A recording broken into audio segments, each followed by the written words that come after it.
All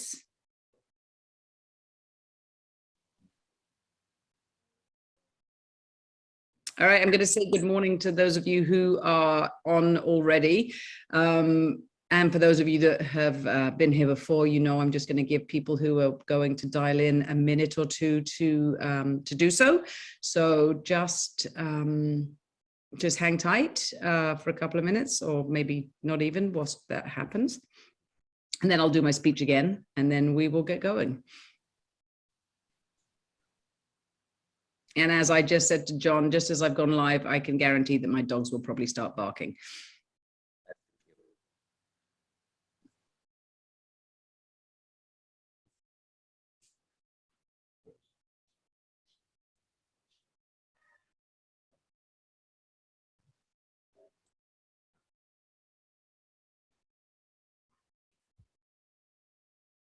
All right, I'm just going to give it, I'm going to start talking. I'll just talk slowly. So good morning, everybody. It is Wednesday morning, and you are on the SCORE Monmouth webinar, which today we are going to talk about critical legal issues and starting your small business. This is actually going to be a series of 3 webinars that we are doing with John Murdoch. He's been kind enough to put together 3 webinars for us, which are all related, but you don't have to have seen one to watch the others. But don't fear, because if you want to look at all 3 of them, or you can't make all 3 of them, they will be on our YouTube channel, which is SCORE Monmouth. So I would encourage you to go check out our YouTube channel. There are a number of webinars on there, and these 3 will be on there. By the time we finish this webinar, I will look up the dates for the 2 future ones as well, and let you know the titles of the ones we're doing with John, because I think they're all very, very helpful for small businesses. Just a little bit of housekeeping, just so you guys know, we welcome questions. We look forward to having questions. We think it's nice to have an interactive session. So if you could please put your questions in the Q&A as opposed to in the chat, because that way we can monitor them, measure them, and make sure we do actually get to all of them and address them all. Don't worry about when you put them in. I will pose them to John when we have a good time to do that, or I'll try not to interrupt him too much, but I will also do that. What else? So SCORE Monmouth, we are a free mentoring service to small businesses. We here are the Monmouth County chapter, but we are a national entity, and we are actually funded by the SBA, although all of us who work in SCORE Monmouth are volunteers, and John is very kindly volunteering his time for today and the future webinars as well. I think that is all. I'll just sort of close it off at the end, but now I'm going to hand over to John. Well, good morning to everyone. It is an incredible honor to be with you today. Want to convey as much as I can in the short period of time that we have today, critical legal issues in starting your small business. Just, you know, I'm a licensed attorney here in New Jersey. I'm a corporate and healthcare attorney. I've been practicing for over 20 years. Before that, I was a state civil insurance fraud investigator. So you may kind of hear a kind of a certain tone underlying the presentation about complying with all laws. So that's be critical. And licensed here in New Jersey, some of the references laws are going to be here in New Jersey, but typically similar laws can apply in any state. So no matter where you may be, if you're watching this and you're located in another state, just realize the concept should be exactly the same, and I'm sure you have very similar laws.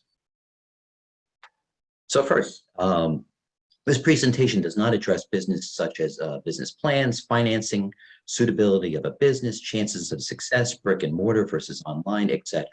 So really none of the business issues this is going to address, really just selected key legal issues. So due to the limited time, not all legal issues will be discussed or discussed. For example, we're not going to go into tax law. Intellectual property, I'm going to touch upon. Employment law, we're going to touch upon. Securities law, antitrust law, consumer fraud law. There's a tremendous set of laws that all small businesses need to comply with. But again, for the period of time we have today, just can't go through those in any type of depth. Each business will have its own specific legal needs and obligations, depending upon the circumstances. And again, this presentation touches upon references to New Jersey law. Similar laws will apply in every state. The disclaimer: the information provided in this presentation is for discussion purposes only and may not be considered legal advice. Please consult with competent legal counsel to discuss the specific legal requirements for your business. So an overview of what we're going to be talking about today. One is assembling your team. Next, protecting your ideas, intellectual property. 3, ensure there are no legal prohibitions engaging in the business that you want. Next, requirements to operate your business. Next, selecting the appropriate form of business. Then forming your business entity. Selected contract concepts to consider. Again, that could be an entire day presentation, but I just want you to be aware of a few selected issues to consider as you're forming your small business, and then selected protections for your business. Hey, John, sorry to interrupt. I think we're having a tiny bit of an issue with your audio. You're cutting off. Some of your words are cutting off. I'm not sure if it's microphone. It was fine when we were talking just before, so I don't know if you did anything different. No, I'll try to, I don't know if I talk slower, if that will help. Yeah, maybe try that. Okay. And if I talk fast, it's all the caffeine and all the excitement for doing the presentation. That was actually even just that was better. Oh, good. Okay, good. All right. So first, assembling your team. Now, assembling your team, before you start your business, you got to figure out assembling your team. It may be larger, smaller, depending upon your type of business and also your experience, reaching out to appropriate key advisors, attorneys, CPAs, insurance advisors, bankers, health and benefits advisors, industry-specific advisors. This is an ongoing process. Initially, you may not need to engage some of these advisors. You need to be aware of what advisors are you going to need. This is critical as we move forward in the presentation under other topics, especially understanding prohibitions that may exist in this concept. So understanding who your key advisors need to be. And with this, with anything you do, always think of the term due diligence. So due diligence, you probably have heard that in connection with purchasing the assets of a business, but think about due diligence in any type of relationship you're going to get into, let's say with an advisor. So what I mean is that if you're looking for an insurance advisor, and let's say you're in a very specific type of business, let's say you're within healthcare, your insurance advisor, you may need to have someone, at least one insurance advisor, who's familiar with your business. Where if it's a type of business, maybe any general business insurance advisor would be okay. But if you have a special type of business, you may need to have a specific type of insurance advisor. Same thing with an attorney. If you are going to engage in a healthcare related type of small business, you need to make sure you have an attorney that understands healthcare. Same thing if you're going to engage in, let's say, something involving environmental issues. You need to make sure that you had an attorney who understood environmental law. So that becomes critical. You don't necessarily just want to engage your cousin's friends on any of these individuals who don't really have experience in your area. Next on assembling your team is understanding, we call it founders. So the initial individuals who are going to come together, perhaps are going to be part of your, aside from the advisors, but think about the individuals who you are considering may be, co-owners with your business, and to really think about discussing what the relationship is going to be. And we'll talk about this probably a few times through the presentation, but understand that people's perception change over time. And there are a lot of cases, people are going to start a small business. They're so excited, and that's what fuels the movement toward creating a small business. And with different people. And while they have a friend, they have a relative, they have a colleague, and they seem to be on board. They want to be part of this. So making sure you understand what the relationship is going to be as soon as possible is going to be critical. We'll talk about ideas in a future slide, but setting forth what the relationship is going to be as soon as possible, and preferably have everything documented, is critical. So things like, looking at maybe 2, 3 other people to be part owners in your business. What is the percentage of stock membership interest they may have in your entity? We'll talk about the difference between stock and membership interest later. Is there any investment requirements? What are their duties to be compensated? Did they decisions versus votes? How do you remove it if they're not? I sell provisions. What happens if the business is launched and then one of them passes away? Do you want their spouse, their children, or any of the other beneficiaries to the estate to be part owners? Intellectual property rights. Whose ideas are coming in? Who can potentially go off with those ideas? What about someone enter idea and then they go off and they use that idea for a different business and other issues? Restrictive covenants. All right, individuals as they involved, and if they're going to be part owners, are there going to be provisions that restrict them from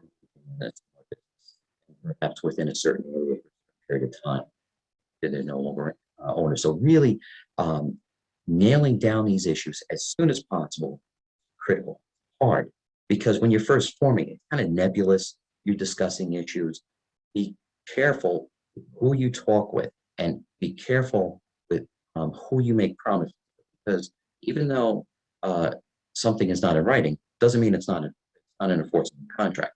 And people have different ideas regarding conversations. So again, be aware of it, and as quickly as is reasonable, to really memorialize what individuals' rights are in the business and what they are. So, investors. A lot of small businesses, all right, we're going to get these investors to come in, invest a lot of money. It's great if you do it, but you have to be aware that other than maybe what was kind of the concept the founders of it just talking about, people are going to be active, or they're supposed to be actively involved. You have investors. There may be certain, there are federal state security laws that must be understood. And there's certain compliance provisions, certain category of an accredited investor, that basically this individual investor has to sign off on. They have to have a certain of amount, certain type of income. So again, when you're looking at certain things to really grow your business, and you're looking at investors, you have to be aware of what the laws are governing those investors. Now, and a lot of times I have the companies that will call different individual investors, but they're really not investors. They're really like founding members, or they join the entity later, and they're brought in because they can bring in capital, but they're still actively involved with the business. Some. So again, you have to understand what what an investor would mean under state and federal securities. This comes up a lot with maybe like software companies, and they're looking to bring in the investors and really launch this company. And so that's might be more of an issue versus, let's say, I'll make a lot of references to healthcare because I do a lot of work here. A physician practice. You're bringing in 5 physicians to form a practice. That's not really usually a concept. That's a John, we're still having a little bit of issue with the audio.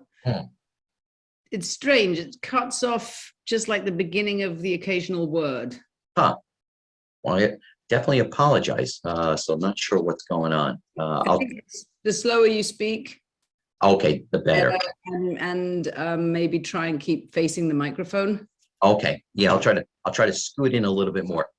All right. Thank you. Thank you for letting me know.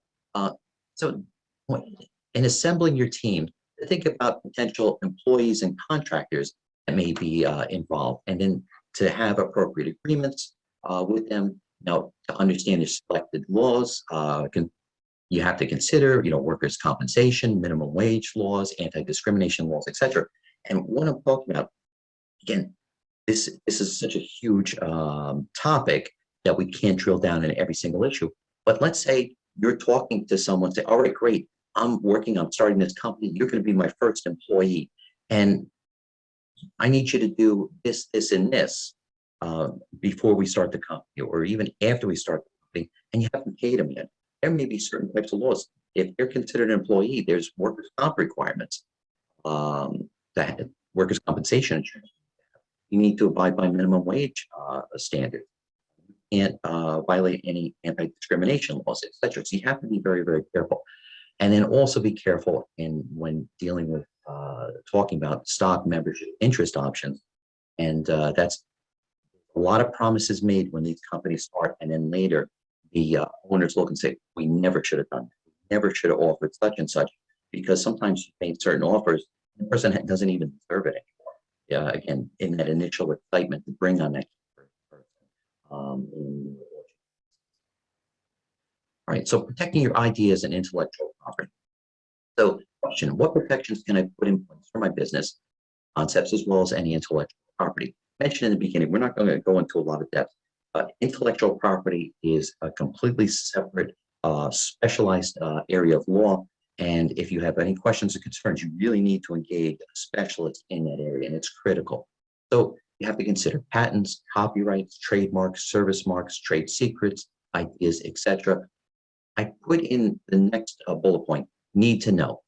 When you're developing your business, consider that the less you share with people, the better.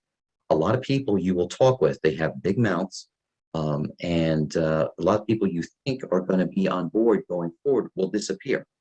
And sometimes people will improperly use your information. I've seen situations where several people are joined together working on a business concept.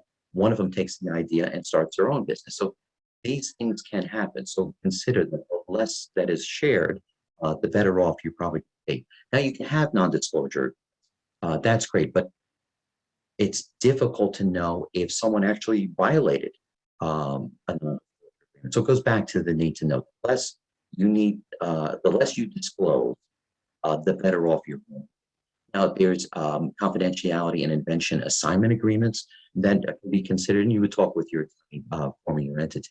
But if there's those discussions at the beginning of the formation of an entity, and let's say there's a question about who has rights to certain types of information, so, let's say company that's formed, or was it one of the individuals? And a concern is, one is the individual can walk off with it. Two is the individual could the company and say, wait, that's my intellectual property. I need to be compensated for. And three, let's say the company goes to sell its assets, its equity down the road. The purchaser is going to be concerned about, does anybody else have rights to this intellectual property? Something, again, to be aware of. There's other protections you may need depending upon the nature of business. And again, you consider engaging an intellectual property on your needs. Some types of businesses, it's more critical to be considering this, where some other businesses might not be such an issue. Sure, there are no legal prohibitions. So, question, are there any legal prohibitions concerning the intended business? I intentionally talked about forming your business team. I talked about it, attorneys, CPAs, etc. in the very beginning, because these types of advisors will help you to determine whether if there are any legal prohibitions to what you're planning to do. So first, are there any restrictive covenants that you are you currently employed where there's a restrictive covenant, a non-compete, as that provides in your contract that you can't go engage in the business that you're thinking about? Is it a restrictive covenant part of another agreement, your other dealings in business? So there may be certain prohibitions that are out there that you engage in your business, it's immediately a violation. Now, are there existing duties to an employer or company? Any other type of relationship where basically you are considering walking out the door with confidential information of your employer? You need to consider that. Are there prohibitions concerning the intended location? You may intend to open up a certain type of business in a certain area, and maybe that's just prohibited under local zoning laws. Is there prohibitions under applicable law? So in certain types of businesses may make sense in certain areas, but not in others. So if you're going to engage, again, let's say something involving in the healthcare area, there's certain types of laws that prohibit kickbacks in connection with referrals. So you need to have those advisors on board to be able to explain to you, you can or cannot do certain things, and maybe you need to restructure your business in a different way. I mentioned liquor license requirements.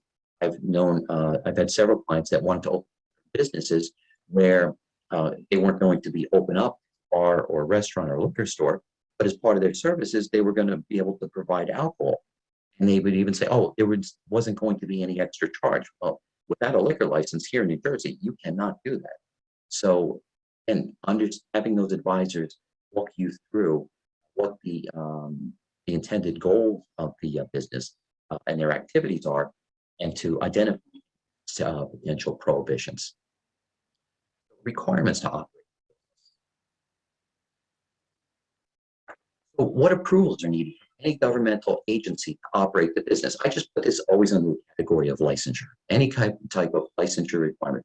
So first, we were just talking about what are prohibitions. So you need to identify those and make sure you don't do anything. Next, you need to understand what are the approvals you need. So for licensure requirements, are you engaging in something that requires a professional license? Do you need to have some type of approval from the Department of Health, from a Board of Health? You need to have a liquor license. Whatever it is that you need to operate the law, again, going back to those advisors to navigate those concepts, you need to make sure you have in place. Now, there's also local and county approvals. You need to make sure if you're going to be in a location, certificate of occupancy, owning approval, your mercantile license, etc. So sitting down as you're going through forming, getting ready to form your entity, identifying all those approvals you're going to need. And another key is to understand you need to have in place policies and procedures to make sure that you understand what, and it's set forth in your policy procedures, what you need to do to comply with all the laws. But how do you stay current with all applicable laws?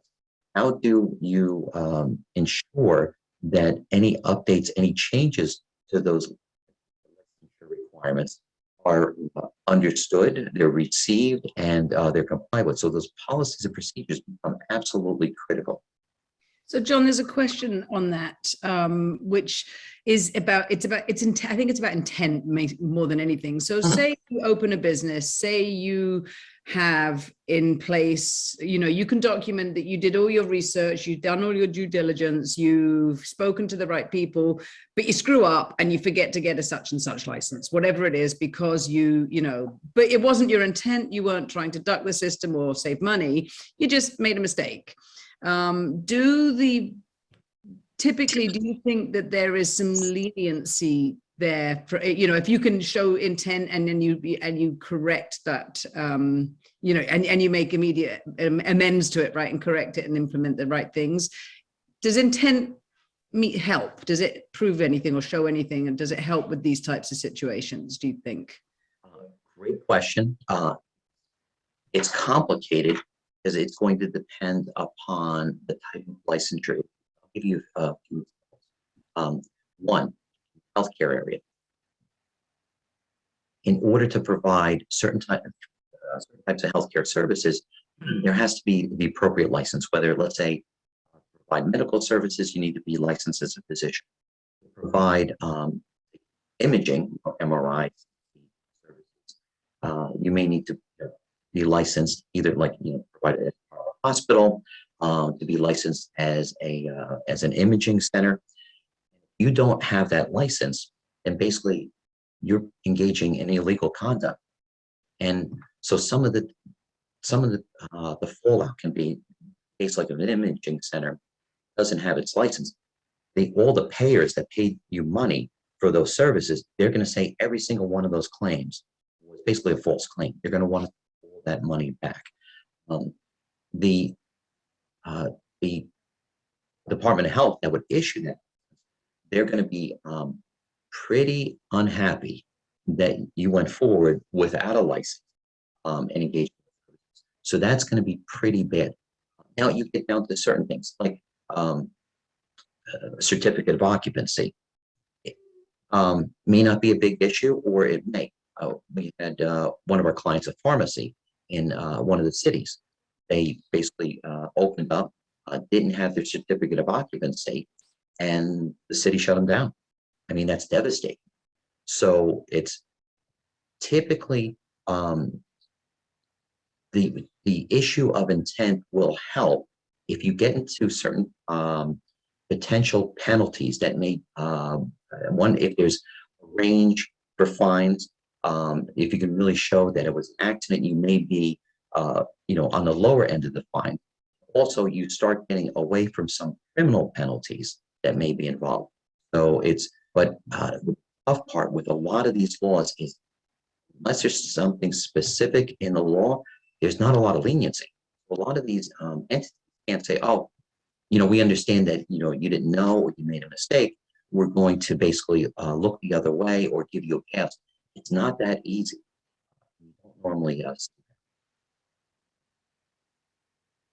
And then there was one question about, and I actually think this is probably about I-9 verification, but what about approvals or documents if hiring or subcontracting immigrants may be legal here or maybe not? And I think as long as you've done your I-9 verification, doesn't that? Yeah, that's, you have to comply with those laws, and it's something a little bit beyond the scope of this. And that gets into very complex issues with immigration and things like that. Okay, thank you. So continue on with approvals. Are there any other required approvals? Contract rights. So if you want to engage in, let's say, you want to engage in a certain daycare business, you can't just open up the daycare under a name that somebody else is using or a franchise. So we need to have rights to do it. You may be engaged or considering working in a certain business. You have restrictions. You may need to get approvals to use a concept, be in a certain territory. If you have a restricted covenant, you may need to get approval to violate basically that restrictive covenant or to basically terminate that. You may need to, depending upon your business, get agreements to lease space, equipment, etc. And these are just concepts you need to be thinking about as you sit down and determine how to go about setting up for your business. Engaging third parties to provide services. You need to have a contract in order to receive payment. So a physician having a contract with a health insurance plan, a contract to receive necessary inventory. For example, pharmacy. Pharmacy doesn't have a contract with a wholesaler for pharmaceutical inventory. They can't engage in business. So, and other approvals that dependent upon the business. Again, this is something very specific for your business, but this is the concept. So selecting the appropriate form of business. So considerations in selecting the appropriate form of business. Question, what is the appropriate form of business for my business? It really depends. It depends on what you're intending to do. So no form of business may be the best for your business, but one form of business may have greater advantages. It's going to be pros and cons to everything. Some would say absolutely no, but again, it depends on what you're going to do. So many facts have to be analyzed to determine what's the best way to approach forming a business. So, and consider the type of business, financing, etc. So I give examples: local medical practice versus new software. So a local medical practice has certain options, but they're not so concerned about necessarily being a national company. They may be looking for local practice, like 5 physicians coming together to provide services in the county, where a new software company may be looking to go national and global. So their interest in types of entities are going to be different. Another example is someone wants to just provide services. They want to engage in services, teaching. They may become basically essentially an independent contract, which could be a sole proprietorship. That may not be a bad issue for them. Again, it depends on the specific facts of that matter, but going through the steps of creating an entity may not be appropriate for them, where most other businesses absolutely critical. So then we go back to local medical practice. They have some different options, but they're probably going to be looking at, if it's here in New Jersey, a New Jersey entity. With a software company, you may be looking at forming in Delaware and to be a Delaware corporation, because that is going to be the admission in order to even seek serious investors. There's certain types of, and I won't name them, certain types of lists that you can go on to basically advertise investors. And without being a Delaware corporation, you're not even considered. So again, there's different facts depending upon each business entity. So, and we have a couple of questions here. I think they're relevant to this. If you're starting a sole proprietorship, do you have, and you want to use your name, or do you have to use your name if it's a sole proprietorship, or can you use a fictitious name without filing a DBA? You know, great question. I would say you're getting to, if you're going to do a sole proprietorship and you're getting to the point where you're thinking about using a DBA, then my strong recommendation would be that you'd form a separate entity. The only way I would see sole proprietorship really working is you're going to engage in some services and you're going to provide it to basically be like contracted to a couple of people. It's kind of like a casual, limited basis, but you're not really looking to hold yourself out of your business model out to the public as providing services. I think in that case, once it starts getting to be something, I'll say, more substantial than just being engaged by another entity, then you really need to move into a business entity. Okay, thank you. Another question was, if you have two unrelated business concepts, would you recommend having one business entity or two separate business entities? Fantastic question. Attorneys will always say, well, it depends on the facts. And here is why. Let's say that, and you can see I get excited because I'm like, wow, that's a great question. So glad somebody, if I could have planted a softball question, that would have been perfect. It depends, and it depends upon who's involved. Let's say you're the sole owner. All right, you have these different concepts. At any point, the concepts maybe become different, let's say, ventures more than just concepts. Yet most likely you're going to want to separate those businesses unless there's a reason under the law not to. Again, I keep on talking about healthcare because I do a lot of work in healthcare and other businesses. I talk about the healthcare because it gives good examples of potential restrictions. So in healthcare, there's certain prohibitions against physicians referring out to persons or entities that they have immediate or a familial compensation or ownership interest. What do I mean by that? So a cardiologist here in New Jersey can have the nuclear stress test within their practice. That's fine. But that same physician cannot open up a separate company and refer their patients over for those nuclear tests. So there's a violation under the law there. But other issue, who else is involved? So if you have multiple individuals involved, are they all a part of these different concepts, or maybe they're just involved with one? That's another reason for separating everything. So less of a impetus to kind of split everything up in the beginning. If it's just your concept, let's say you and your spouse, once you bring in those other owners, now you want to separate this. And I'll tell you what, is there's a basic obligation really with an LLC corporation, that if something pertains to that entity's business, you have an obligation to kind of, if there's a new opportunity that comes up, you're supposed to talk with the other owners. So let's say your concept is providing management service for real estate and also owning. No. So now as one of the owners, you come across and let's say the real main business is management. Now you come across a purchase of property. Well, if you're a company that you're involved with these other owners, management of real estate and ownership of real estate, you have an obligation to talk with the other owners. And if you don't, and you go and buy this other real estate on your own, you may have some very upset people saying, wait, you basically stole an opportunity for the company and you harmed all of us. It could be a disaster. And that's one of the reasons why when forming an entity, I very special attention to what the intended purpose is. We kind of limit that. So it's not basically real estate and any other activity permitted by law. That's great if it's husband, wife, wife, husband, basically spouse. They're all together legally, so they're kind of already combined by law. But if it's anybody else, and there's a concern that how broadly is it going to be read. Yeah, so separating those out can be critical. And then one last question, and then we'll move on and take some more in a minute.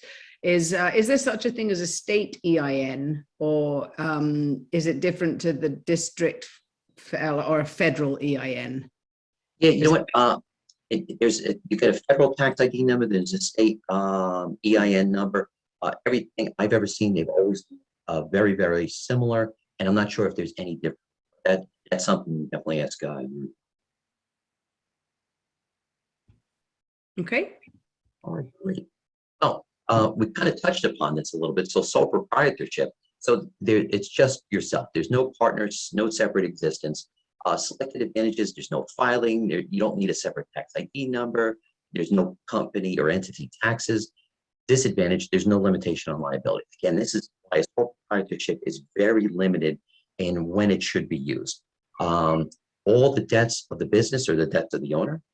And the business is dependent upon the individual. So it's not a sophisticated entity for any type of serious business. But a lot of times it's where people start, but no protections for liability.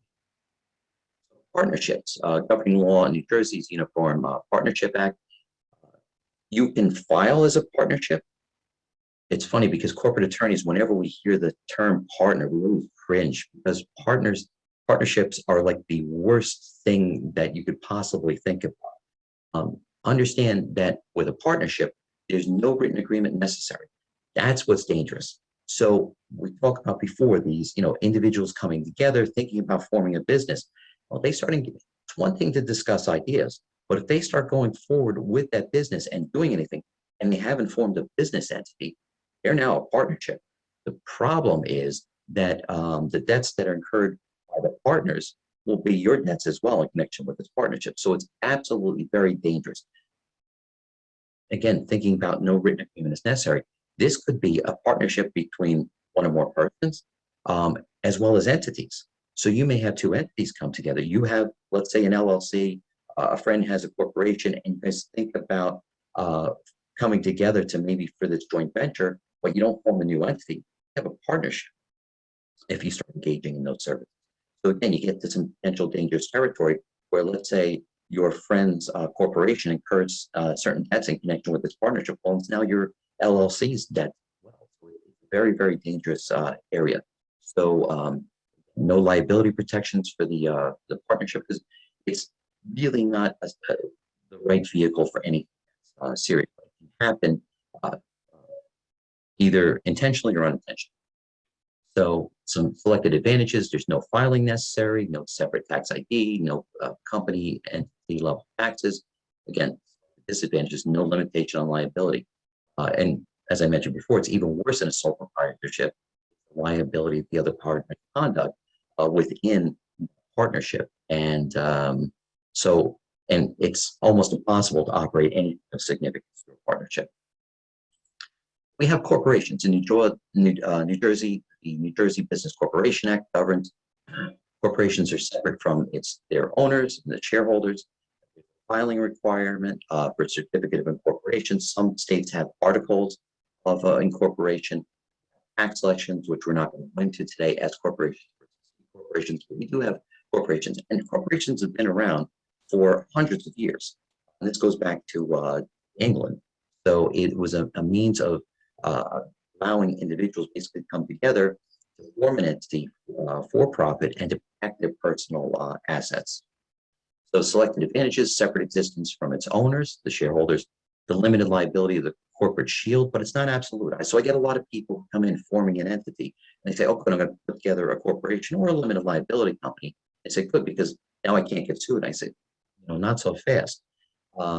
If you purchase stock, let's say in a major corporation that's publicly traded, that stock becomes worthless. And let's say it becomes worthless because some terrible event happens and that company is sued, loses everything. Well, you're basically untouchable as far as your personal assets. The only thing that may happen is your stock becomes worthless because you weren't involved. All you had was the ownership of stock. That changes. If you're directly involved with a company, you're there operating the company, you're responsible for making decisions. Something happens, you're going to get named in that lawsuit. So as important as it is to form the proper entity, almost as important as having the right insurance to pay for that defense. So you can see, you may form a corporation, you're directly involved, something happens, and the corporation's sued, and you're sued, and you have to defend it, and without the insurance, you're looking to possibly settle because you're paying all the defense costs. So again, the insurance becomes as important, almost as important as the form of the estate. Also, advantage is the form that can encourage investors to facilitate conducting any serious. I mentioned the Delaware example with a software company. So depending upon the type of business, you may be taking much more seriously as a corporation. So select the disadvantages. There's a filing of the state, certificate of incorporation, there's extra documents. For example, you have bylaws, you have to have stock certificates, you really should have a shareholders agreement, and other. There's corporate formalities. You need to have an annual meeting of the shareholders, the directors. So there's much more work involved, and there's much more versus something like a partnership that may just happen, or a sole proprietorship. You don't need to go through formalities. But these formalities are critical in order to maintain your corporate status. You also have limited liability companies. So New Jersey, it's New Jersey Revised Uniform Limited Liability Company Act. It's kind of a hybrid between a partnership and a corporation. In New Jersey, LLCs were recognized back in 1997, and it gave, just briefly, because this is a complex area that we take a lot of time to go through, but limited liability companies were kind of a hybrid, or they are, between like a partnership and a corporation, in that there's a lot more flexibility in a limited liability company than in a corporation, especially for distribution of profit. Where in a corporation, you go to distribute the profits, it's through the dividends, and it's out based on the number of shares of stock. So if you have $100, you have 100 shares of stock, it would be $1 per share. Or a limited liability company, you don't necessarily have those restrictions. There's certain requirements you have to satisfy where it has to be appropriate, but you can compensate people differently. You can distribute profits differently than you have to do in a corporation. So there is some flexibility. It's still separate from its owners, the members. Very flexible. You can have, typically you have managers, but you can have officers as well. And then I mentioned that some states have professional liability companies. So selected advantages, you have owners, you have limitation of liability, but not absolute. It's a form that can encourage investors to facilitate conducting any serious business. Again, it may not be as viewed as good as a corporation, but it's a serious type of business. Very flexible, and there's certain tax. Selected disadvantages is the filing, certificate of formation. There's additional paperwork, operating agreement, etc. All right, just briefly, professional service corporations here in New Jersey, and many states have them, is that a special entity that requires that if you're licensed to provide a certain type of service, you can't operate under a general business corporation. You have to provide services under a professional service corporation. So physicians cannot open up a corporation. They have to open up a service corporation, or they could do an LLC here in New Jersey. Same thing with engineers. Engineers form a professional service corporation and not a general business corporation. There's some protections, but there's no protection from malpractice. There's no, it's right there in the statute that because you're providing services as part of a professional service corporation, you're not shielded from malpractice claims. your business. So how do you form your business entity? Well, first you want to select the appropriate name, conduct searches, and depends upon the business. If I'm talking to someone, a client who's going to open up a local pizzeria, I may be less concerned about what their name is going to be. I'm still going to talk about these issues versus someone who's going to open up a company that's going to be international. Big difference in.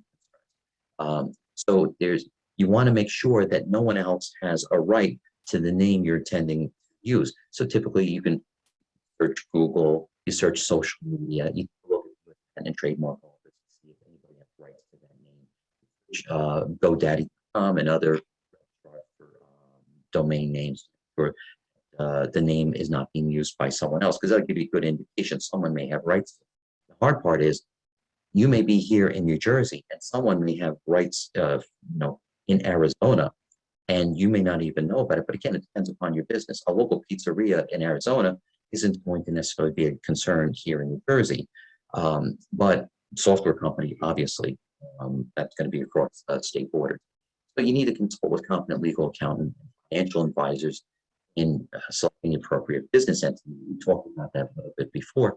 And then ideally finalize the documents before forming the entity. And I talked about a little bit before with the founders. What are the agreements that you should have in place before you form this entity? Because once you form the entity, it may be not so easy to get everybody on board. Agree upon the documents setting forth what is going to be done with connection with the company. What are the duties? What are the requirements to invest any type of capital? What happens if someone? So all those issues regarding ownership in the entity really should be nailed down before forming it. Almost never happens that I see. Usually people form the entity and they go about forming the documents, but ideally this would be done before you form the entity. You really kind of take away any ambiguities before really kind of you obtain the TAP number by filing service or accountant, a bank account, and you properly fund the account. So if you're setting up a LLC or corporation, you need to make sure that that bank account is properly funded, what's reasonable initially, because you're looking to have a shield from your against any claim against you personally. So you need to operate this entity as a separate entity, not an extension of yourself. So you need to make sure that the bank account is properly funded. You need to make sure that you're not commingling monies. Your account, the company's account. So there's a lot of formalities in taken, and then other steps. So filings are usually done with the Secretary of State to form a business entity. Here in New Jersey, the Department of Treasury. You have the formation documents like a certificate of formation for an LLC, certificate of incorporation. Then you need to up the corporate or company book. Now, a corporation, you need to have a seal. You need to have stock certificates. You need to have bylaws. An LLC, you really don't need to, but it's highly recommended. So typically when you're forming the entity, it's modest fee to get the company or corporate book. You put everything in there as far as your certificate of formation or incorporation, your bylaws, your operating, or your annual minutes, any major resolutions, they all go into that book. And then there's additional documents, the operating agreement, shareholder agreement, basically the agreements between the founding owners as to how the company is going to be run, and also the buy-sell. Someone passes away, becomes disabled, they no longer perform services. Do they have to be bought out? Can they be bought out? Etc. Just some selected contract concepts to consider. What are key contractual concepts I should be? So, what are the appropriate contracts for my business?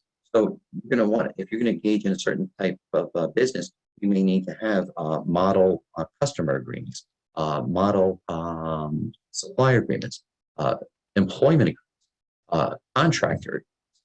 So, terms of use agreement and privacy policy per website. And so whatever other agreements that you need for your business. And again, it depends upon the businesses. Some need a lot more, some need a lot less. Putting those in place really before you launch the business is going to avoid a lot of issues down the road. I put in there, consider the verbal contracts are still contracts. So you engage, in the beginning, you're talking with different people, let's say with a certain employee, prospective employee, and you say, great, you do such and such, and I'll make sure you get 5% ownership interest. An employee does that. That's a contract. Now, the specific terms of that contract outside of what you said may be recalled differently by you and that employee. Your thought may be, well, that 5% comes at the end only if we sell the business, or it's 1% per year while you're still working there. The employee has heard, I do such and such, I get 5%. So that's a contract. So you have to be very, very careful in what's said. And it also goes to document what is said and what is not said. Consider personal guarantees. One of the big things, the reasons that you're getting into forming a separate trying to shield your personal asset in connection with the operation. So as let's say an LLC or corporation, you sign, that entity signs a lease for space, that your entity goes bankrupt, well, that's pretty much the end of it. And unless you did something fraudulent, your personal assets are not going to be subject to loss, by the landlord. But, landlords understand that, so typically they're going to require you to sign a personal guarantee. So just to understand that even though you're forming this business entity, whether it's a corporation or LLC, that all the other persons and entities that are going to be dealing with you, they will understand that in signing a contract with your company, they're basically, you're not on the hook if something goes wrong. They're going to be seeking those entities. Also, you got to be careful how you sign those contracts. Make sure it's very clear that it's just your company and not you personally. And then also be very careful in not engaging, entering into contracts in which you are basically signing off to provide services personally, where really you intended it for the company. And I see this all the time. So selected protections for your business. So what should I be doing to protect my business? Well, I comply with all laws, including but not limited to tax laws. I know this is kind of obvious, but this kind of touches upon a question that came up before, is maybe you don't understand all those laws. So really in the beginning and in an ongoing process is always being aware of what the laws are and what you need to do to comply with those laws continuously. So you need to enter into appropriate protective contracts that address needs of the business, including without limitation, confidentiality, non-solicitation agreements, restrictive covenants, anything that's designed to protect your business assets. Those business assets, especially intellectual ideas, your patents, trademarks, etc. Really think about what contracts you have in place to protect those assets. You need to comply with all contractual obligations. You would diligently apply for protection of all intellectual property. Designate staff correctly. I'll just touch upon this quickly, but you have to make sure that you comply with all employment laws. And what I see a lot here in New Jersey is a lot of people say, well, it's just easier and cheaper to just engage individuals as independent contractors and not employees, where in reality, they're going to be deemed under the law employees. So if I have a business, here at the law firm, I hire someone to cut the grass outside, an independent contract. Cutting the grass is not part of the core business. But if I hire someone who is going to be, let's say, closing out files, they're not an independent contractor. If it's an individual, they're going to be considered an employee. Now, there's differences. Sometimes you'll hire specific companies to come in and provide them service. When it comes to individuals, if they're basically providing services that are, core to what business does, they're going to be deemed to be employees. And again, that's a whole nother topic. That comes up under the New Jersey Department of Labor. Next is have appropriate documentation, including but not limited to policy procedures, whatever your business needs to basically run appropriately and run in compliance with the law. And then other protections depend on your type of. So in summary, assemble your team. And that's an ongoing process. It's going to change as time goes on, and as your business changes, your business grows. Protect your ideas, your intellectual property. Sure, there's no legal prohibitions starting or as you continue on through your business. Understand and comply with any requirements to operate your business. Maintain your business entity in good standing. Make sure you file your taxes, and you also file your renewals. As I mentioned before, that two or more individuals and or entities come together without being a corporation or a limited liability company, that you're going to be a partnership. And that's what happens. Basically, if your entity is no longer in good standing, you're now a partnership. Now, just a quick note, there are such things as limited partnerships, a whole separate of entity that you really don't see much. It used to be something that was pretty prevalent before limited liability. Understand every contract your business entity signs, as well as yourself. Protect your business. So I want to say thank you and see if there's any questions. You have in the opening slide, you have my email, you have my phone number. Don't hesitate. You want to reach out to me. Happy to talk with John, you. do you want to just put it back to the opening slide just to leave it on the screen for a minute, and I'll give Absolutely. I'll give you a couple of questions There that we are go. here. Oh, great, fantastic. One of the questions, actually, this is a great question, is how do you best search for a team of advisors? So if you need to find an attorney who's familiar with financial services or CPA or anything, what is the best way to vet those people and find the ones that are best suited for you? Great question. It depends upon, of course, your needs. So you think about your type of business. So, a pizzeria. Chances are, any corporate attorney should be able to handle it. A local attorney may be less expensive than a large firm corporate attorney. Now, if you're going to care, you'd want someone who's more focused in that area, or if you want something more, let's say, more sophisticated. Let's say you're that software company that's looking to launch and file and become a Delaware corporation. You really want to find an attorney who really has experience with those issues. Don't hesitate to ask them. It's funny because younger attorneys, they're always usually embarrassed by those questions because they don't have any real experience. But you have to ask them point blank and make sure you get a clear answer. Check the bios, and also reach out. You can reach out to like the fraternity, the county bar association. Ask for recommendations. So you can have a list. State bar association. But check on the internet again. Check their bios, and you can ask for references. Attorney who's engaged in providing services, they should be able to provide you with other people. Oh, yeah, they're fantastic, and they really know what they're doing.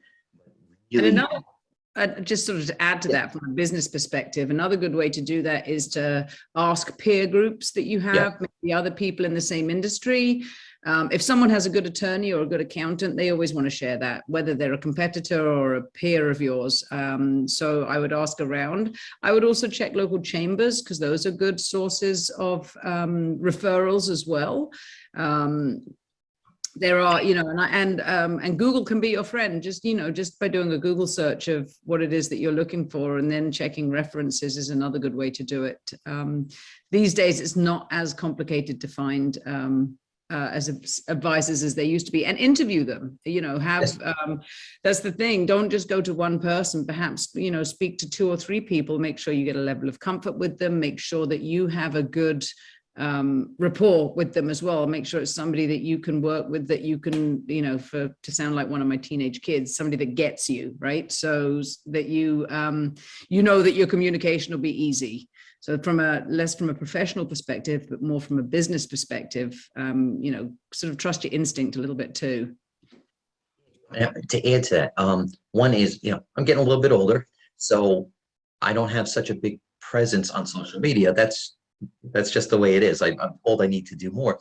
So understand that you may have some younger professionals, maybe all over social media, but they might not necessarily have all the experience. So where some of the older attorneys, I know some attorneys, they don't have any presence on social media, and they just don't care. They just that all came about after they started practicing, and they have, they're tied in with different, different communities. So consider that, but just what you're saying is interview them.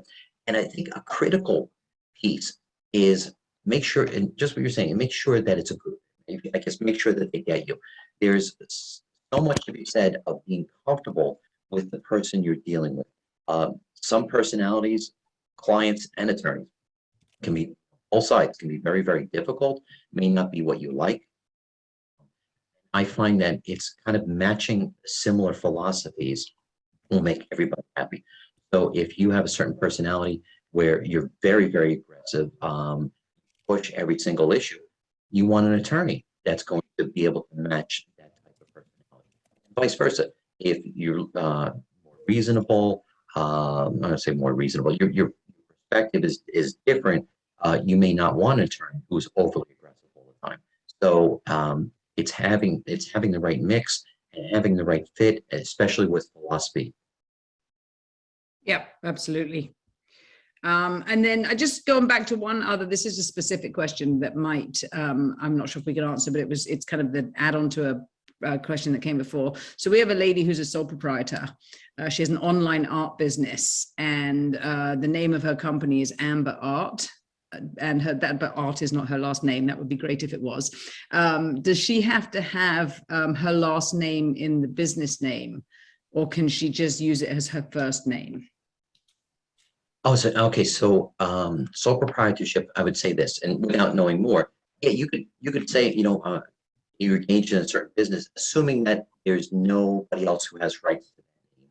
That's a different issue. But there's nothing to stop you from engaging that business and holding it out under name other than yours. It would be good to register to take, whether a federal level, a state level, to try to protect your rights. What becomes hard is that someone else comes along and starts using it. How do you know who started using the name first? Who has rights? And I've seen that happen where someone had the name, really wasn't out there that well. Someone else claimed, oh no, we were using it before you. Now you need to stop. So that's a concern. But you don't necessarily have to have your name in there. But again, sole proprietorship, you can call it anything. But if anything arises, any issues, there's no protections for you because you don't have a separate company out there. So, what I would say is that as a sole proprietorship, you sign up for the website, the domain, whatever. You're signing that personally. There's no protections. If something happens to your business, you're on the hook. There's no. I'm just getting, I did just get a note from somebody, hang on, about that from, so yeah, Joe, who is actually one of our resident speakers as well with M&T Bank, he has said that you might need a DBA or a trade name certificate though to open a bank account. You should probably check with your bank institution about that. Thank you, Joe. Oh, and I know Joe, and Joe is spot on. Yeah, so it depends on how you're going to do it. But yeah, if you're going to go in there to open up an account in that business, yeah, you would need to have a certain filing, because the bank needs to understand, all right, if you're opening up in the name of that business, how do we know the person coming in has rights to that business? So again, something like this, what I would be recommending is that someone has this sophisticated level of a business, and it is sophisticated, they really should have their own LLC or corporation. They should talk with their accountant first to talk about different tax advantages between the two and form an entity. And it's just, there's some cost every year, but it does offer better protections.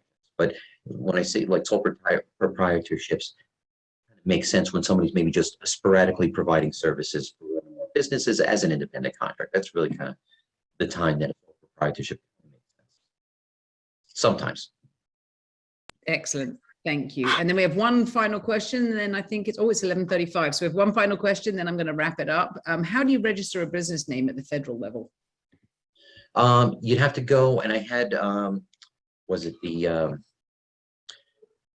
you know what would be best if they could shoot me an email and I could send over a link. Okay, great. Yeah, and actually it's the federal agency, and there's instructions there on how to do it. Excellent. Thank you. All right. So I'm going to say thank you to everybody. And John, thank you again so much. Really appreciate it. We have another webinar with John coming up on, hang on, I had it open and now my phone closed.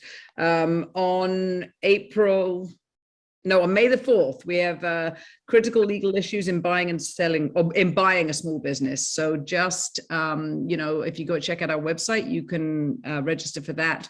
Yes, we can email the slides. John, that's okay. We can email the slides to people. Absolutely.